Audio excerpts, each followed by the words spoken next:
betul ni. Betul. Oh, macam belga.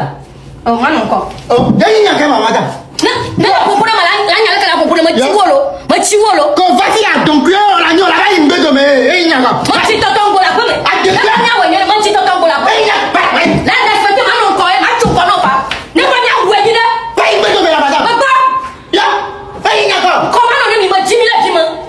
Ya. Bonjour tout le monde. Bonjour. C'est vous qui êtes la première? Oui, Margaret. Merci beaucoup. Oh. Oh. Lagi yang mana tu? Tapi baca mengenai macam mana ni?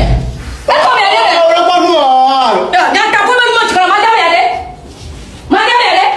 Oui, bonjour madame. Que votre mission est Campus France. Que vraiment va veiller. Oui, félicitations. Tu as une admission. On va veiller. On a une bonne adresse. Il va veiller. Nous on est à prix abordable. Et nous dénettons à moins de 48 heures. Ah, parce que mon cousin n'est pas sans, mais qui va l'année passée. Comme si nous devons te payer. Mi dans les adresses, Fifi a mis les atikou, mais les fils que qu'on a mis. Au fond, pour la première immeuble là. Attendez-moi dehors.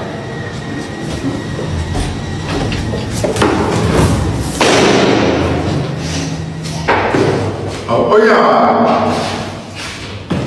Kerja kalau portable mana galo tu. Mama dah macam malah senyum ayo. Engkau juga masih jijik. Wah, engkau nama aku. Nyinto ma observe ya lo. Kerja ma jo agbuna na no de. Para we. Va mi kasam. Va mi kasam. Kerja la sin. Ya. Ma yo lagi ya, portable we ya. Namo yo lagi ya kwa de crochet mi kasam se.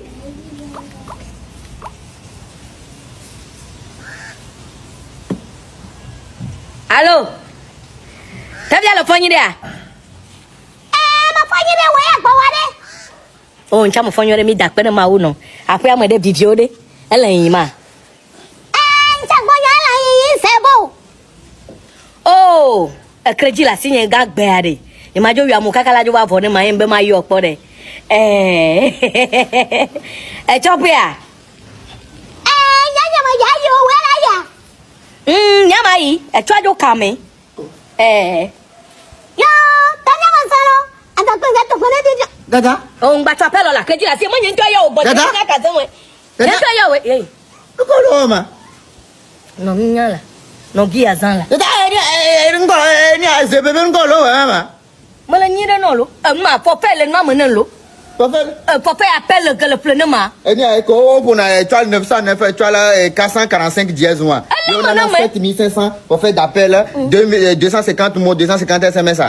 Kerja tu le mana ba mana pa mana nyuemu wa. Ye mi jo asen kan ya no. O do le kasen ku do couper ada o mu le nyore wa lo. O mu le nyore wa lo. Nyema le nyido lo we mo le nyido. Ya, nyaka. Au, Ça na nyama do yo ni a sepe vinyo. para miawe. Jojo ade. Jojo ade me. Mo jo I do me ati mo gbajo la pa me. Jojo. Ebi akanto re bo mo twine la be de ma to agba va. Ne penchi yen mi a. Allô? Fika lele me. Lele fika. Lele pa ko do le kadwi. Lele fika. Mbede. Nka wele kia. Le donya be jo la pa bo mo jo yo le gbajo keje guna jo apere ho ma. Oh, dada o jakpo on va passer crédit viticule na wa. Pas crédit encore avec crédit là si on faut faire d'appel yé wa que yasle wa et on me nya sans crédit à virer et que pour na ni étoile 909 étoile 400 que ni à 45 ton on a 7500 pour faire d'appel on a 250 mots 250 SMS ça. Dia la nyana ma. Ne ya sina for faire appel. Ye na pa mo na mo yo ma la jo décorer a. La nyana ma. Ma ça crédit viticule na. Fa ile kanya ma ko beto agara kwa ji na nya. Oh, crédit à boire le boire mi ma pas sans virer. Oh, bi. Aidez les pions bon. Wene le wa dama, ne wa bo ma gbon. O kwe. Para we nu ma wele ngba ba jokun le gi yo lo. Nema. Ni ma wele ngba ba chocolate girl, me buy you electricity or manelo. You me catch you lo. Eh, nyakema. Alors moi l'électricité dans me non, doma. Alors doma. Ouais, Zedeka. Et ouais. Dada. That's in manchi. Benari. Tu know voilà, m'y aller beaucoup de temps. Alors nya Benari Imra ya va Togo le 4 avril à 17h omnispora. Nyama nyawa ula na me de pepele Togo. Jwa pata nya begbono. Bon nya wa les dada. Au quoi les tickets nya Benari 10 000, 20 000, 50 000, 100 000. Au tirage sort. Ah mais ton premier et le 500 000. 5 millions d'icônes et le 5 millions. Deuxième année pour et modèle troisième année le iPhone 17 pour mes maisons iPhone tonton le wale. Ya bokanu mi le mi joga ya pe crédit. La petite kia. Jojo, on peut dire encore à tout de mon que l'accord le tchaka pourcentage à maman. Ouais. Okay. Ouais le monde nous mancha. Oh, maman, F2 yamo ouais. Nya junior vinya, nya senior le quoi. Ma tena mi vivia mi a pas avec mon locuit d'ato mon quelqu'un rad de Newton mon quelqu'un nya maîtriser quelqu'un. Temple bon, je temple mi pinota. Ya wa. Donc à tout de mon là. Eh voilà dans. Jesus my croix. Dada? Nyakema. Ma wo shit. Fica ali yo. Fica ali yo. Oh, mais que bon ami comme déjà on me be tchaka pour ma Dieu. Ajo figo. Adieu Fico. Va terminer Le le. tchaka bon. Ah ouais, va terminer. Dada. Hey Seigneur. Jusqu'à quand ma peau va continuer à noircir? Défends ma cause, Seigneur. Hey, seul Dieu sait. Oh, madame. Naomi c'est. Voisine. Tu as eu quoi avec ta peau et puis tu es devenue noire? Aidez-moi, Jésus. Je ne sais pas, j'ai pris des produits qui m'ont... J'ai la solution pour toi. Finis tes pleurs. Tu vois, Naomi, ça c'est une crème réparatrice. Ah bon? Ça enlève les taches, tout ce qui est boutons, entrejambes noires, aisselles noires. En quelques jours, c'est fini. Dis vrai. Oh, je te mentis. Ça, c'est la crème éclaircissante. Tu veux t'éclaircir la peau, tu as les zones sombres sur ta peau et tout. Ça arrange. Attends, mais Naomi, là, je la connaissais depuis, ça existe toujours? Toujours là. Eh, Seigneur. Donne-moi tout. Vas-y. Je te paierai après. S'il te plaît, donne-moi 2 minutes. Mais monsieur, venez s'il vous plaît. Vous avez quoi derrière vous? Ici. Ah, tu parles de la nuque. Oui, de la nuque. Les quelqu'un là du pays là, ils sont compliqués hein, parce qu'ils nous donnent des casses là, c'est des casses qui sont infectées. Donc quand tu mets le quelqu'un dans le cas du quelqu'un comme ça là, tu as des infections. J'ai traité du cas, je suis fatigué. Moi j'ai déjà la solution, monsieur. Je t'ai dit que j'ai la solution. Moi j'ai Non, c'est ce qui va vous arranger que je vais vous donner, monsieur. Regardez, ça, on appelle ça Naomi. C'est pas Naomi qui est là. Oui, le Naomi qui existait depuis là. Ça existe toujours. Vous voyez un peu, vous pouvez utiliser ça pour des taches noires d'Arato, mais là. Pas trop parler, je connais ça fait les démangeaisons, non? Oui. Je vais traiter. Mais parce que Naomi, je lui fais confiance, non? Ouais. Ok. Sinon, vous allez payer. Je suis un vendeur. Tu viens quand même. Tout le monde va dire. Oh, mon va dire. Ma bon. Oh. Nous gagnons job ma how tu nous a pris pour un hein. Ma va dire. Oh, dada. Nous avons dada. Oh my God. Nous comment c'est nous? Karina ina tourner be. Nous a aïe pour que ta couteau pour ma toi ne toka que c'est pas nous. Karina regarde ici là. Oh my Tu as depuis là n'est pas. Ma copie vite. OK mais. Donc, comme je le dis, tu connais Dangote, Fostia Cement, tu connais Sim Togo, c'est moi je les finance. Eh oui. Ouais, d'après toi, je ne suis pas n'importe qui. Il suffit juste que tu acceptes ma demande. Sérieux? Bah. Donc, c'est ça. Lord of Jesus. Mais vraiment, je vais bien aller.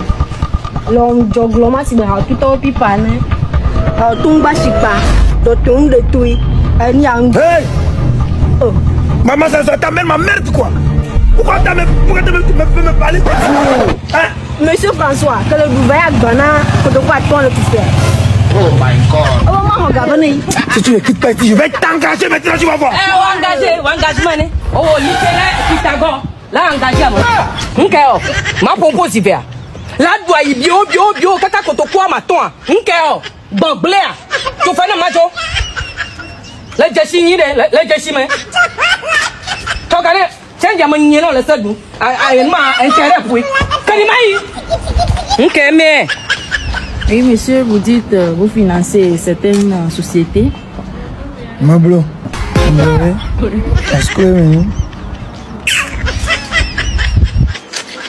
non, tiens, On t'a rien que la financier à aller. Non, quoi ça comme un. On va comprendre.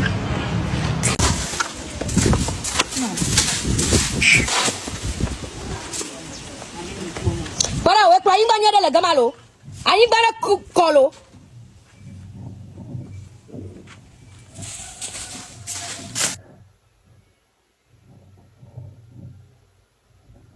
Nora ne to vai. Nge ma kom le lesia. To vai. E ko me de ma. Ma gbele dada. Nora.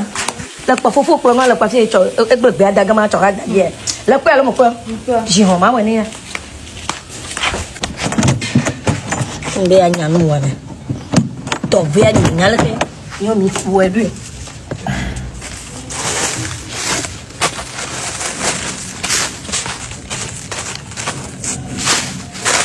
O ko ya ko lo kia. Ala chwa ke se ki ba mo.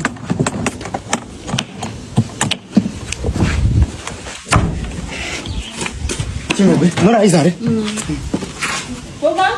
Ah? On avait dossier wa. Ouais, on avait dossier là. Ça va, putain. Oh. Et ton mère, mais quel a besoin de nous maintenant? Le dossier wa là. Oh. Ngajo. Et ton mère, mais quel a besoin de nous maintenant? Akrma seta aya la logbe la play ba logbe ko gama na maka. Oh. Ai, na we le play ba voa, mo gwe la ba logbe no wa. Non, la dictature que mi loku dem la o mere violo. O kuma ka le dictature be yama. Na le play ba kwa la logbe ya. Na la plo ni le o ko te pa jilajo. Kabli. Le play ba logbe da gama na maka. Ba ble ka we mon to we.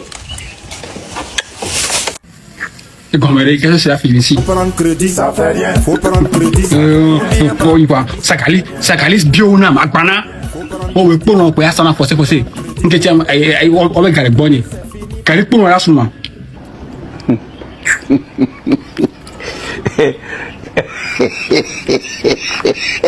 Ngeo. Ngabo.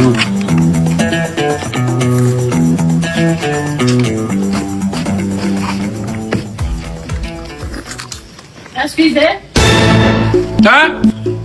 Pierre! Kaka. Ah, pied. Pourquoi la paix? Oui, arriba! Arriba! Tona Getovi, Adolphe le riche talent, disait Jaguar Kudo, HKK, président Torres. Woman. Benani, on s'en marie. On va pas comme un anko. On est donc comme un cousin dans le fond.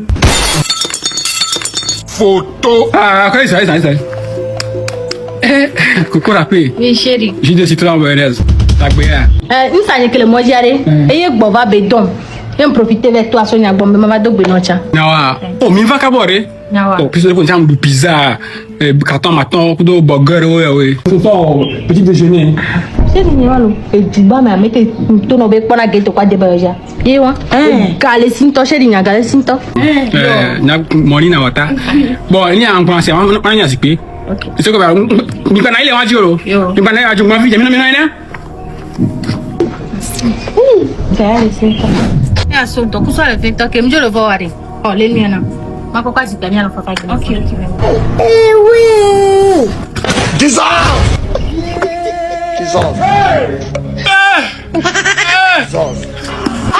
Yesu. Chérie, qu'est-ce? Mouya. Ah, ok, mon chérie. Lo botiro ye Oh, chérie babare. Lo botiro mouya. Yesu.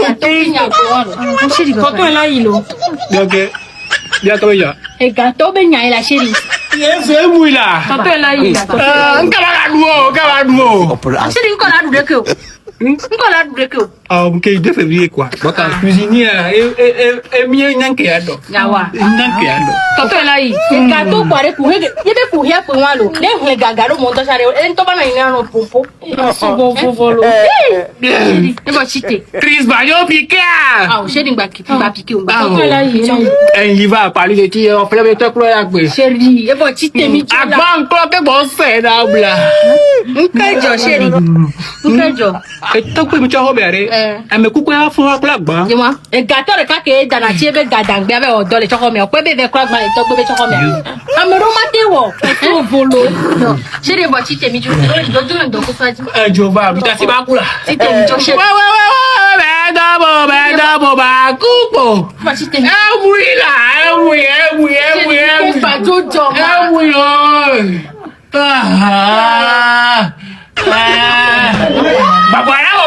Bravo. Faut prendre crédit. Crédit, ça fait rien.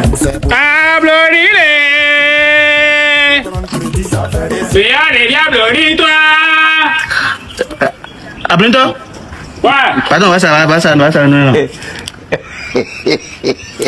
Non, le nom, mais. Attends, comment on a Oh, il dit pantalon, les couilles. Pantalon. Ah, ok. Ah, ok. You think it's a joke? Ah, mais sinon. Poor man. Voilà, pardon. Poor man picking. Hey. Effectivement. Elia, en fait, na bo jisi mo. Bo yana be juba me. Am ga do bon le bo so do na so shi de fitro. Ke to vi Adebayo, Mariam Immobilier, de Jaguar, Ashkaka o ki adof mo ki ndo a come sapena o na dona kwa. Ka nyang po se ka nyang lo de chinanya. Nyang pour pousse bo. Se ka baro na gato garo le ko fi ya. Ndeka so mbele fi ba hunu ba te anwo. Ka msona mo de tuna kwa. No nyano no na ka nyama lebe no de chinanya. Ndo sufio. Nisa nke si Bonito debe nkwenke. Oba mjole sankwa nyamle kwento to. Bonito? No? Oh, agmanto téléphone ouais. Ah, il va comment? Grand frère, va ça, Blonina là. Photo. Oh, bel blanc. Si bébé encore. Mais quand les blancs? Ah, Blonito est bon, hein. Mais quand ça Blonina, mais quand même, ça Blonina, quand il est blanc, pourquoi il joue là? Moi, tout ça Blonina. Quand les quoi, mais différence sur les miens domères. Mais si. Au pas que le doigt. Pourquoi on a mis un dans une bouna ta maman? Eh, ben, je ne vis en tant que pas de n'a qu'elle là. Elle est ma Blonito là, elle est ma Blonito là, t'imagines là. Ah, mais là, c'est sa Blonia. Si bébé Voilà. nous on donne il t'a dit, nous, ben, nous, on le fou, mais. Oh, ouais. On est pas mais c'est sa Blonia. Et dans mes blocs, maintenant, Non, on a ida. C'est toi, non, non, vous dites, ma vie là. ouais, boda, mon fort. Tu es étonné, mais. Chérie, c'est quoi, moi? Il y a Blonito quoi. Chérie, c'est quoi, Eh, il y a Blonito, ma. Chérie, c'est là. Étonné, mais. C'est quoi? On est pas qu'on se connaît son dos, hein. Gardez-les. Un milliardaire en dollars. Chérie. Bon, be fier que vous dites là. Ah, pas que bien le caméra. Chérie, quand Bonito t'as mis la banque, bon, on se va d'aller boire, ne se va aller boire, aller quoi, ne va m'aspecter qu'un sonné. Là, t'as gazé. Nous ne faisons pas, ne va continuer à te faire un bâtiment. Ou si tu es un peu d'homme, Léo. T'as si loin là. Ah, Bonito, allez, on vient en courant, nous se fier. Là, on veut au coffre. Au matin, si bébé qu'on y m'a fini en cœur. Ah, Bonito, Chérie, oh, moi, c'est ma frère d'aller fou. Et va aller, là-bas. ça va être là. Dès que va aller, là-bas, la chérie. Jésus Christ. Elle a plus de construire, rien de va se ver au protéger. Ah, Bonito, mais à coup d'or. À moi, dragon, mais voilà. Chérie, d'assez pas, y'a voilà, d'assez, y'a voilà. Elle va quoi, les fous, là. D'assez, t'as les fous, là, Bonito, tu vas soir, là, Bonito, tu vas soir. Chérie, d'assez, y'a voilà, d'assez, y'a voilà. C'est pas bien, elle va bon. Jésus Christ. Christ va donc piquer. Pourquoi la paix? Oh, non, on peut le protéger. On a des salles de toi. Oh, tiens, on me dit ça. Mais il y a un temps où on quoi. À Bonito, le point est dangereux. Les teams de couleur, tu regardes, quoi. Nous tombons les freins. Den le nyama mais yen to yan den le me. Jésus Christ. Christ va donc piquer. Ouais. Mais d'abord, coupe. Ah, fils de Léa. Foga, kakakon. Foga, tout la blague. Tu n'es pas jazz, tu peux en avoir quoi. Foga, nous prenons nos yeux. Maintenant, m'a présenté à Janvier Yanoui. Au bout d'un an, les chichis, les soukours à chaque bé, un moment de place, Janvier va faire de l'état. Il y a les filles. Il y a les Yesu.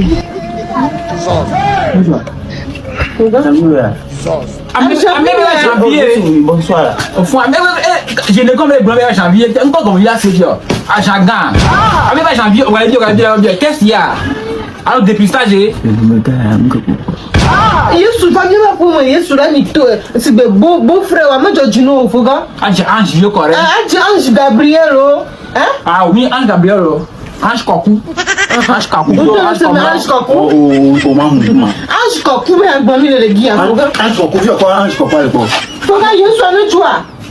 O ko so ka tabi. Wa ne ke mi no ani ga dia. Ah ni on do asembolo. E ko me de.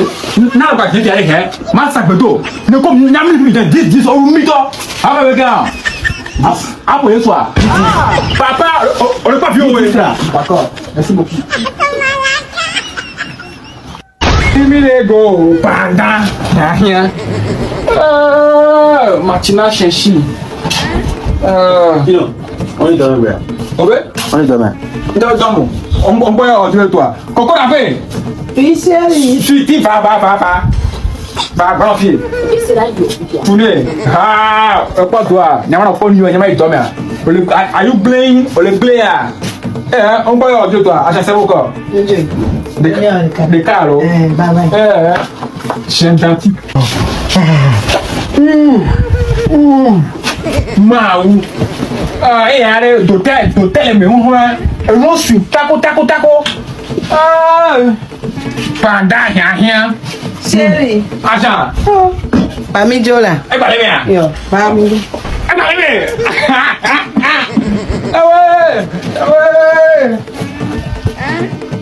ouais, Maou. Position, c'est pas avorté. C'est pas avortage. Oh, c'est pas avortage. Oh, ben, avortage. Ah ouais. Maou. Chérie. Agent. Jola. Yo, c'est ton bois, toi, c'est Jola. Allez, down pour. Ouais, on a les vieux. Dès que on a dit le premier mois. Merci là, chien d'amener. On a filé. Oh, maintenant, position, oiseau suspendu sur la corde. Maou. Bébé. Tu sors. Oui, Jola. Toi, tu manges les gars. Allez, dis quoi? Waouh, toi, tu manges les gars. C'est que tu as de demdo. Oh, ma gueule, Bijo. oh, hey,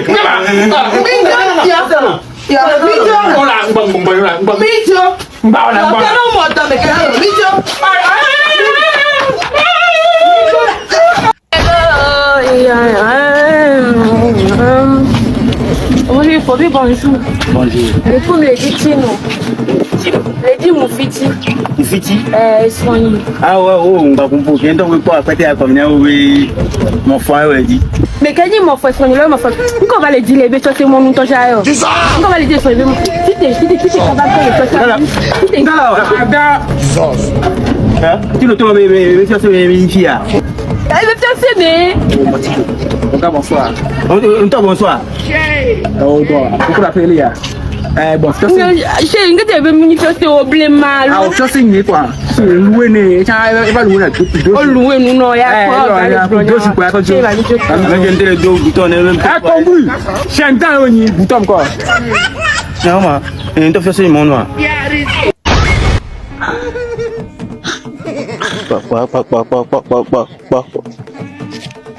Encore le dire. Eh? Tino. Tu n'as pas comme je l'ai avant. De quoi tu joues déjà au Wando man, de quoi tu l'as Wando. Eh? Dis-le tu vas nous les abommer hein? Pourquoi la bien c'est bien pourquoi on tourne là que yon allo. On tourne là que yon pour ta dire mais oh. Et ma bien c'est bien. Comme il n'aime pas les chiots à parce que il va n'aime pas les chiots va bien c'est bien oh. Chanson chanson va alors récitation va non. Oh, dis calcul mental va. Calcul mental on la dit va. On y a que tu le tues. Une salade d'ailleurs on avait le tuer. Une salade de la boire moi. Pourquoi Nicolas Bruno on m'a dit le tuer le tuer. Oh, tu n'as pas été au school là. Hein? Au school. On y a des qu'on avait le tuer. Le tuer que nous on a nous on y a. Eh? Et attends le tuer on est ça dans le tuer on est. Pourquoi on le tuer radio on ça d'aller dire. On ça d'aller dire. Non pense l'eau. Non pense. Un concours scientifique. Allô? Va, tu vas, on s'en va, il n'a pas dit. Le fait que l'occasion qu'on va là, il s'en va. Ah, bah, caméra, man. Avec un ma, on est quoi les filles? Hein? Ah bah mec, hein? Ah, ouais. Moi, fais un tolo. Comme une police, ou mais, et encore. Hein? Laisse-moi te lier le frère, ouais. Mais fifia. Hein? On va piquer. Et, il n'y a pas qu'un clair. Ah bah, on monte sur les calots. Sans qu'on va y voir. Je livre. Oh, iPhone 11. Oh, moi, ma douce de cas. Oh, yes, on peut sortir là, moi. On peut sortir là, avec moi. iPhone 11. Bon, ouais. On peut donner, iPhone 11. iPhone 11, alors. On peut bon. On achète iPhone 11. Pixel, alors. Fiare. Nous sommes démérés. Hein? Yo, le son capable de faire mes crânes, pixel et iPhone 11 black pam. Hein? Mes crânes. Mais soit anak ben kaya ma. Hein? Eh? Quand là. Apo haba un point Yesu. Hein? Apo haba un point Yesu. Voilà, grâce la belle. Anak ben kaya ma. Nyako. Hein? Nyako. iPhone 11 ya. Papa, on va te dire que Papa wa tonga jo. Oh, onga to. ata sikwa menalo masa kwetu serikali. Ata kwetu. Yesu tasa abia. Mo ke nkwe bayi. Nkwe bayi me haba mo sikwe. Fala sim, a mec só não vou livrar. Só ini. O problema outro é que tu tipo. Essa tipo. Sai tipo. É como ele mas. Chantati. Livreur, Yesu livreur.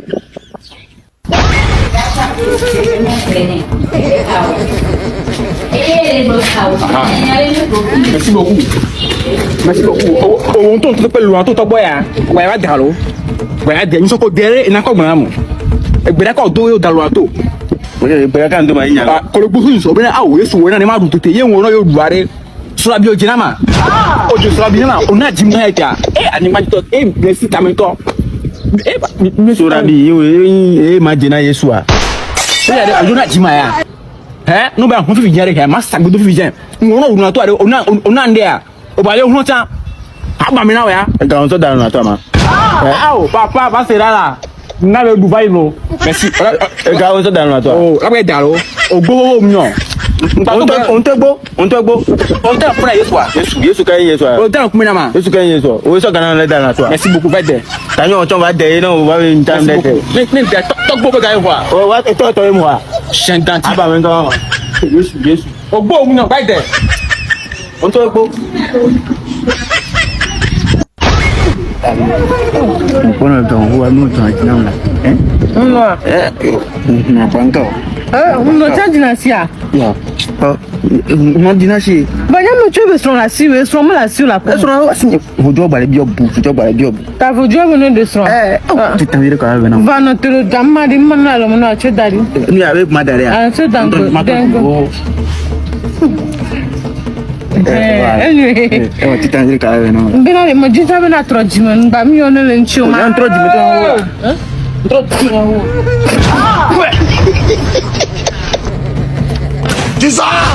No te la vala. Le mo ta vire ni ye. Ula, barang. Eh sare. Le tu chu gbanya. Yo no kayama. Mo be trojima le be ya trojima. Vivi am mo jibo ma cho mo no le mo ta vire da lo mo no. Ahon de chana ka la mo no ju ka yin cho ma ko ko la mo no a.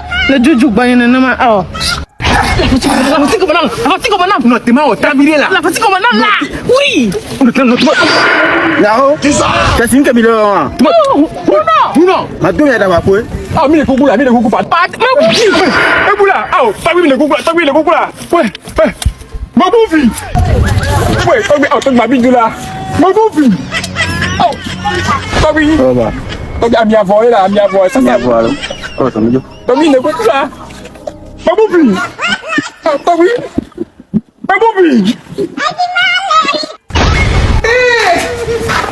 Zizi, Tino. Razak, Tino. On s'en faro. On s'en ya. Ne coupe les ajizie. E di to e. Bon, que tu vas gboro tonya, espelhe bazan. So, enye bazan. Enti va gboro. Npo nya chana gbadi. Npo nya chana gbadi, enti na va gboro. Enti nya to se na mo. No be ngana. Chale. E so choisir ka, e so ne asan pa zerika ni mi dunvo. Asan pa zerika na mutubaro. ouais, non, encore, c'est bon. Ouais, non, non, mais ça, pas quoi, là. Toi, ça peut en plus pas. Dès que tu bats, c'est le gars. Ma son corps. Ma son Gustave. Oh, Gustave. Attendez, vous savez quoi, mais. Et comment ça? Là, tu parles. Nous, ne pouvons pas. Là, ça vous va le goût de l'eau. Oh, il y a un total là. Et un autre. Il y a pas promis. Yesu pas, ni tu vas voir, anan 10 000. Ni tu vas voir, anan 10 000. Mais on te bois, on a 10 000. Aide humanitaire. Bon, d'accord là, Razak. Hein? Razak, bon, d'accord là. Mais là, tu as un filles, dernier prière musulman, il y a Bien prière, vous m'avez fait. on a une prière vidéo, il y a un troll. Trop de titolo. Chrétien. Oh. On peut y aller, toi. Franck, de quoi? Mais il y a trop de titolo là. Musulman, il y a un petit colon là. eh, ça t'a pas si allé. Déjà, voilà, t'as pas si allé. Il va ça, qu'il boit là. Je me connais pas, ça. Eh, il y a ma, il va ça, il y a où il y a qu'il boit, il y a là, les deux en tête, toi, je t'en fais. Regarde, il y a où il y a des copeaux. Mais il y a trop de titolo. Hein? Au Seigneur là. Maintenant, il y a Regarde, oui, il y a des copeaux là. C'est ça, oui, des copeaux là.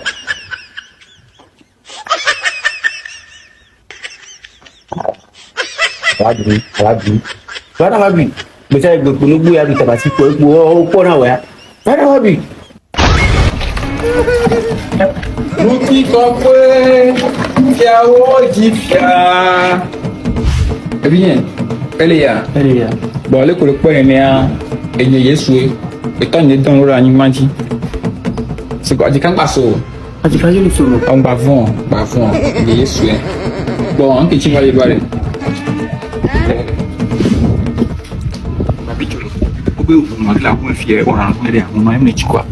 Ah, ma me fio, au que tá linha de aí. Ah, eu tenho já. Uma isi. Oh, eu não tô. Ok. O ma wa me ali, não vai encontrar ma bo. Bacana, on peut y aller toi. On peut y aller toi. On va bien question ali. O ma bien fait, o bem ma wo yo no bo. Fia, on a pas ta main. Va bon bleu wa fia a pas ta mais ça m'a c'est même na yusu no bo. Ah là, ta pas là. Ta pas là. Il y a mis tout là. Ta pas ni ta mis là. 10 années de là, d'apara.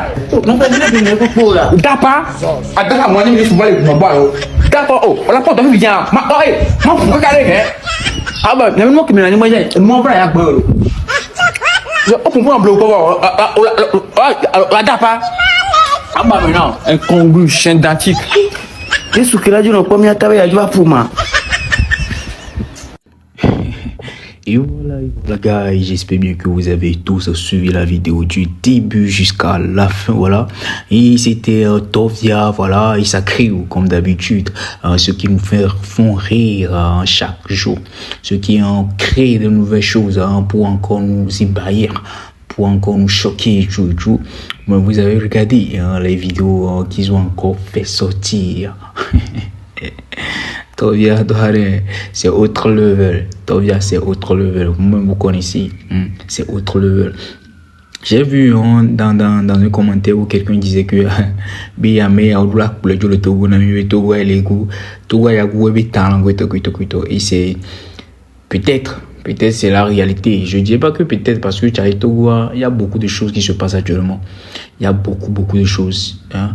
Et je crois bien qu'il y a certaines personnes qui ont le talent. Hein. S'ils n'étaient pas au Togo, bro, ils allaient pull up pas possible. Il y a quelqu'un aussi qui a répondu à un des commentaires comme quoi que le Togo je viens sur le pays et du peut-être que tu as regardé signe de chance, peut-être qu'il ne sera même pas vu et tout. Bon, on va pas critiquer, on va pas dire oui ou on va pas dire non, parce qu'on ne sait jamais. Après qu'on dit peut-être que le moment où d'accord à d'arriver, vous voyez, peut-être que le moment où et brillant soit d'arriver, on va à Fibou au chef de peut-être que nous qui dit le fond, tu vas percer et tout, peut-être que tu te mets le sac dans l'œil, tu vois. Parce que on peut tout dire, mais moi on ne sait jamais. Donc et je peux dire que Tovia elle a beaucoup de talent. Tovia et Sacré, ils ont beaucoup de talent, je vous assure, parce que vu leur script et tout, comment ils composent, comment est-ce qu'ils font leur show, bro, c'est autre level. Ça, on ne peut pas mentir, on m'a dit d'agir on a dit. Parce que nous, on a un script, on a c'est autre level. Et mais donc, c'est bon, nous continuons, on met donc, c'est bon, continuer, nous, bah, baisser les bras, qui ne baisse pas les bras, qui continue comme ça, tôt ou tard. Et j'avais parlé de l'international, et maintenant, français. Je sais qu'il y a beaucoup de personnes qui critiquent, disent que voilà, avec Bella, même au Togo ici, il y a beaucoup de personnes qui ne comprennent pas les V. Ouais, il y a certaines personnes qui ne comprennent pas les V. Donc, du coup, déjà, c'est une lacune, non, ou bien c'est une lacune, je ne sais pas trop. C'est un problème, vous voyez.